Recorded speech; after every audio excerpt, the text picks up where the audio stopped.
नमस्कार सर्वांना आणि स्वागत आहे सर्वांचं साक्षी गोट फार्म चॅनलवर। शेळ्यांचं चाललंय वैरण खायचं, एकदम मस्त मध्ये कडक ऊन पडलंय बरं का। आणि कडक ऊन पडल्यामुळे काय झालंय, रात्री पाऊस मोठा आलाय पण कडक ऊन पडल्यामुळे जाळीतली जागा अशी वाळल्या आणि वाळलेली जागा असली ना अशी वैरण बांधली म्हणजे शेळ्या चांगलं खाते द्या। चांगलं खाते द्या म्हणजे कसं, खाताना जरी एखाद्या वेळी खाली म्हणजे खाली जरा जरा पाला पाडते द्या, मग ती पाला इचून परत म्हशीला घालायला येते। नाही खाली राड असलं ना ती पाला सगळा राड होते, वैरण राड होते। त्यामुळे मग पाऊस आला म्हणजे असं वैरण आम्ही नाही घालत, पाऊस नसल्यावर तेवढं घालतो ना। असं वैरण खाल्ल्यावर नाही शेळ्याला लवकर पोट भरते ते, कारण मोठं मोठं लांबडं पालं घेते ते तोंडात आणि खाते ते, त्यामुळं त्यांची पोटं पटापट भरते ती, म्हणून असं वैरण बांधते। शेवटी ह्यात नुसतं दांडकी राखते ती बरं का, काय नाही। एक बिंडा चांगला, एक बिंडा वैरण, आणि शेळ्या किती 4 शेळ्या आणि 4 पिल्ले आहे आणि एक बोकड आहे। तर एवढं वैरण पूर्ण म्हणजे पूर्ण खाते ते। आपल्याला आपण एक व्हिडिओ बनवलाय की 2 शेळ्यांचं उत्पन्न जवळजवळ 70-80 हजार रुपये एका येताला येतंय, आणि त्यावर आपले एक दादा नवीन व्हिडिओ बघायला लागले तर गोव्यावर नाही तर त्यांनी कमेंट केल्या एवढं उत्पन्न कसं येतंय ताई। तर कसं माहिती आहे का, आपले जे गावरान शेळ्या असते त्यांचं नाही येतं एवढं उत्पन्न, आणि ते मी व्हिडिओत पण सांगितले आपल्या गावरान शेळ्याचं एवढं उत्पन्न येत नाही। कारण गावरान शेळ्यांची पिल्ली आहे ना, बोकडं 6 महिने सांभाळल्यावर कुठं तर मग 11-12 हजारला जाते ती। आपल्या ज्या क्वालिटीच्या शेळ्या असतात त्या क्वालिटी म्हणजे बिटल क्रॉस आणि 3 पिल्लं देणाऱ्या, मेन म्हणजे 3 पिल्लं देणाऱ्या जर मोठ्या शेळ्या झाल्या आमच्या ह्या शेळीसारख्या, ह्या 2 शेळ्या आहेत ना, या 2 शेळ्यांचं उत्पन्न एका येताचं यावेळेसचं तुम्हाला सांगते, यावेळेस त्या शेळीचं एका येताचं उत्पन्न 30,000 होत होतं। पण आम्ही बोकड पहिल्यांदा जरा लवकर विकलं, ते 10,000ला दिलं, एक 15ला दिलं, म्हणजे 25,000 रुपये त्या शेळीच्या पिल्लांचं आलं। ह्या शेळीला 2 बोकडं होती, ह्याचं 25,000 उत्पन्न आलं, आणि ह्या शेळीला 3 होती बोकडं। आता ह्या 3 बोकडातली शेवगा ही पाट आहे। आता ही पाट कशी पण, ही पाट 7-8 महिन्याची पाट आहे बरं का। ही कशी पण पाट नाही म्हणलं तर 15 ते 18 हजारपर्यंत पाट जाते, जास्तच जाते, पण मी सांगायला लागल्या 15 ते 18 हजारपर्यंत ती पाट जाते। आणि हिला दुसरी 2 बोकडं होती।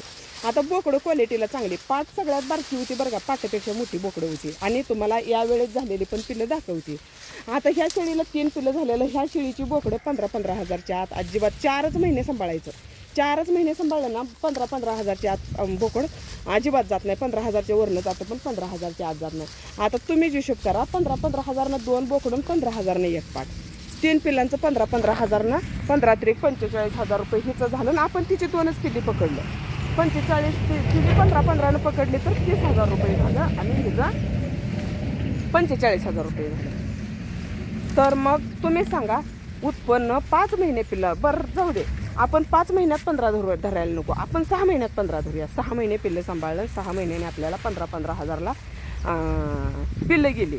15-5 75, ह्या 2 शेळ्यांची मिळून 5 पिल्ली असते ती बरं का, हिची 3 आणि तिची 2, 5 पिल्ली, 15-5 75 रुपये, 75 तर 75,000 रुपये 5 पिल्लांचं 15-15 हजारनं जरी गेलं तरी पण आहे ना उत्पन्न येतंय। पण कसं असते माहिती आहे का, त्याच्यासाठी पण आपण भरपूर कष्ट घ्यावं लागतं बरं का। उगाच झालं मग आपण शेळ्या येल्यानं लगेच 6 महिने कसं बसं सांभाळलं आणि 15 तुम्हाला 70, 75, 80 हजार रुपये आलं असं अजिबात होत नाही।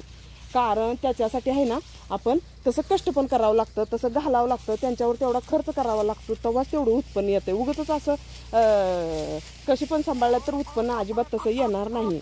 आता तुम्हाला 3 पिल्ली झालं तर तुम्हाला एका पिल्ल्याला वरनं दूध लावावं लागणार, त्या दुधाबरोबर थोडीशी शेंगपेंड टॉनिक चालू करावं लागणार। तुम्ही जी पिल्ली सांभाळताय त्यांना पण शेंगपेंड लागते, पुन्हा त्यांना कणाचं अन्न लागतं, बरं खुराक चांगला द्यावा लागतो, त्याच्यासाठी आपल्याला खर्च येतो। मग काय होतं माहिती आहे का, खर्च करायला नको असतं आणि उत्पन्न पाहिजे असतं, तसं अजिबात भेटत नसतं, आणि पिल्लं पण थोडे दिवस जास्त सांभाळावी लागते ती।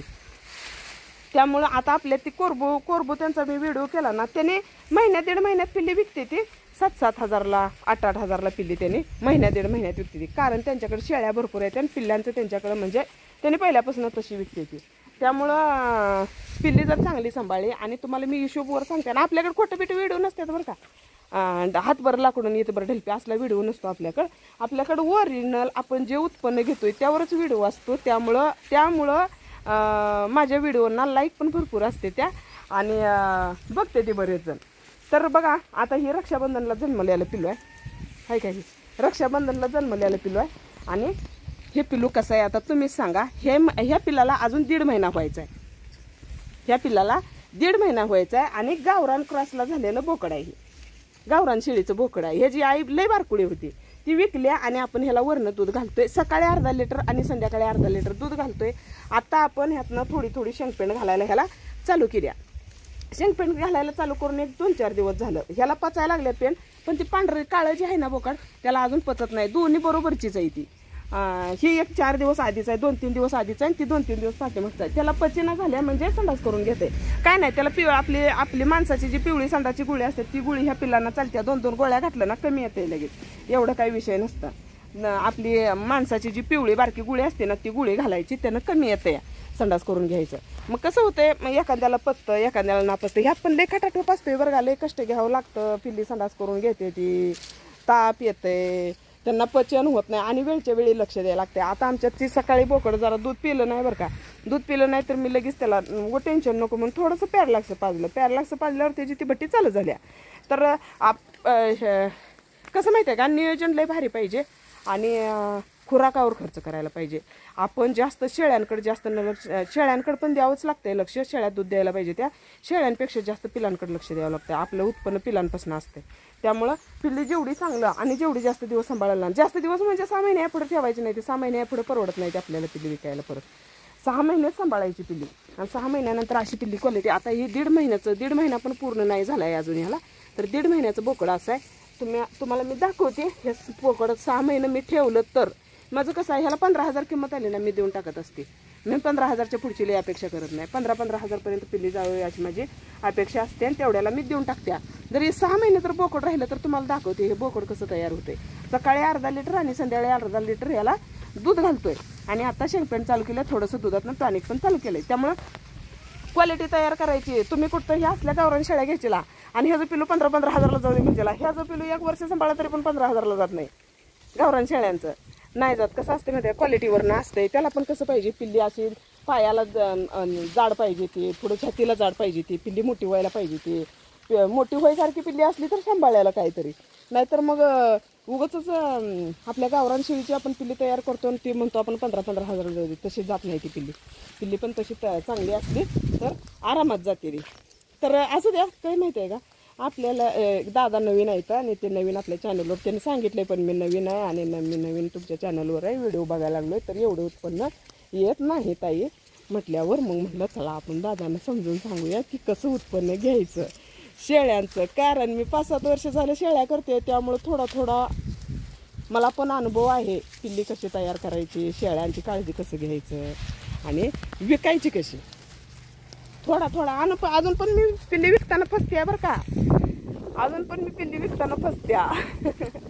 त्यामुळं काय नाही, अशा शेळ्या पाहिजे. तेव्हा ह्या जर शेळ्या झाल्या ना, ही 3 पिल्लाची शिळी आणि 3 पिल्लातलं पण 3 पिल्लं देत्या. पण एखाद्या पिल्लाला 1 महिनाभरच दूध पुरते बघा. तिथनं नंतर आपल्याला वरचं दूध पाजावं लागतं. गाईचं म्हशीचं कशाच तरी दूध आपल्याला पाजावं लागतं. तेव्हा ती पिल्ली चांगली तयार होती ती. त्यामुळे त्यांच्यावर खर्च विचार करायला लागतो. आता तुम्ही म्हणशील हे जर 45,000 उत्पन्न येते म्हटल्यावर सगळं पदरात, अजिबात नाही. त्यातलं 15,000 रुपये शेळीला आणि पिल्लाला खर्चालाच जातं आणि 30,000 रुपये आपल्याला पदरात राहतं. मी म्हणते 30,000 नाही राहू दे, 25,000च राहू दे, तरी पण लय झालं. 25,000 जरी सगळा खर्च जाऊन राहिलं ना तरी पण बस झालं. तर असं येतं शेळ्यांचं उत्पन्न. असू द्या, सविस्तर समजून सांगितलं. कुणाला समजलं, कुणाला शंका आहे त्याने पण कमेंट करा. आणि कुणाला खरंच बाबा एवढं उत्पन्न, आता जे चांगल्या शेळ्या सांभाळते ना त्यांना माहीत असतं 100% एवढं उत्पन्न येतं का नाही ते. त्यामुळं कुणी अशा शेळ्या सांभाळताय आणि उत्पन्न एवढे घेताय त्यांनी मला कमेंट करून सांगा की होय ताई एवढं उत्पन्न 2 शेळ्यांचं येतं काय. तर असं द्या, कसा वाटला व्हिडिओ सांगा. सगळ्यांनी व्हिडिओला लाईक करा, शेअर करा, नवीन असलेल्यांनी सपोर्ट करा. धन्यवाद. भेटूया आणखी एका नवीन व्हिडिओमध्ये.